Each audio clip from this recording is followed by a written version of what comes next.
এই মাসটা জুড়ে শুধু শুনছি সবাই অসুস্থ, জ্বর, ঠান্ডা। ইনফ্যাক্ট আমিও অনেক বেশি অসুস্থ ছিলাম। এখনও শরীর অনেক বেশি দুর্বল। আমার ফ্যামিলির সবাই অসুস্থ। তো চিন্তা করলাম যে যেহেতু কারোরই মুখে রুচি নাই, একটু ঝাল ঝাল করে একটু লেয়ার মুরগি, মানে খ্যাটখ্যাটটা যে মুরগিটা একটু শক্ত, সেই মুরগিটা রান্না করি। সাথে হচ্ছে মজার একটা টুইস্টেড রেসিপি, লতি দিয়ে, চ্যাপা শুটকি দিয়ে, চিংড়ি মাছ দিয়ে রান্না করি। তো প্রথমেই আমি হচ্ছে তেল গরম করে নিলাম। নিয়ে আমি হচ্ছে মুরগির মাংসটা দিয়ে দিলাম। এই মাংসগুলো না একটু শক্ত শক্ত হয়, খেতেও খুব মজা লাগে। আর এই এই রান্নার রেসিপিটা অ্যাকচুয়ালি আমি শিখেছিলাম একজন পাকিস্তানি শেফের ইন্টারভিউ থেকে। উনি বলছিল যে হচ্ছে আমরা মশলা কষিয়ে তারপরে মাংস দেই না, তো সেটা তো হচ্ছে মশলা কষানো হয়, মাংস কষানো হয় না। তো সে সে বলেছিল যে তেলের মধ্যে যখন আমরা মাংস আর গরম মশলাটা দিয়ে দিই, তখন হচ্ছে মাংসটা কষানো হয়।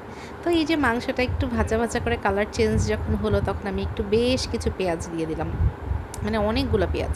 তারপর পেঁয়াজের সাথে লবণও অ্যাড করে দিলাম। মানে এই রান্নাটা এত মজা হয়েছিল আজকে, সবাই এত মজা পেয়েছে খেয়ে, আলহামদুলিল্লাহ। তো যখন হচ্ছে এরকম ভাজা ভাজা হয়ে যায়, তখন আদা রসুনটা অ্যাড করার ভিডিও নিতে আমার মনে নাই। পরে হলুদ, মরিচ, ধনিয়া যেই গুঁড়াগুলা দেয়া হয় সেগুলো দিয়ে একটু কষায় নেওয়া হলো।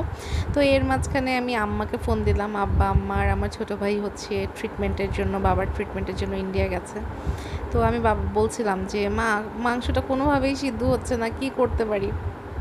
পরে মা, মানে আমার বাবা আবার খুব পছন্দ করে রাতা মুরগি, তারপরে পাহাড়ি কিছু মুরগি, এই মুরগিগুলা খুব পছন্দ করে আমার বাবা।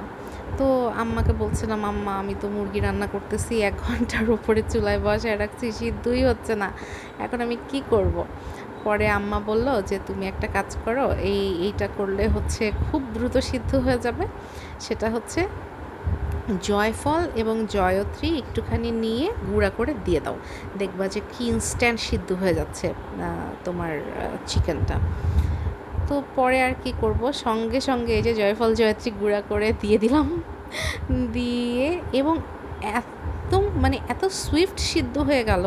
মানে আসলে মা খালাদের রেসিপির একটা, মানে বা ওনাদের যে ট্রিক্সগুলো, এটার একটা ডিফারেন্ট ওয়ে। পরে লতি দিয়ে যে চিংড়ি আর চ্যাপা রান্না করব, এই জন্য পেঁয়াজ কিছু ভেজে নিব। তো এই যে পেঁয়াজ ভাজতেছি, পেঁয়াজটা একটু যখন হালকা হালকা ভাজা ভাজা হয়ে যাবে, তখন বেশ কিছু কাঁচামরিচ দিয়ে দিব। এই রেসিপিটা বাসায় ট্রাই করবেন, মানে এই জ্বরের মুখে সবাই এত পছন্দ করবে, মানে আপনাকে বাহবা দিবে। এরপরে বেশ কিছু চ্যাপা শুটকি আর চিংড়ি দিয়ে দিলাম।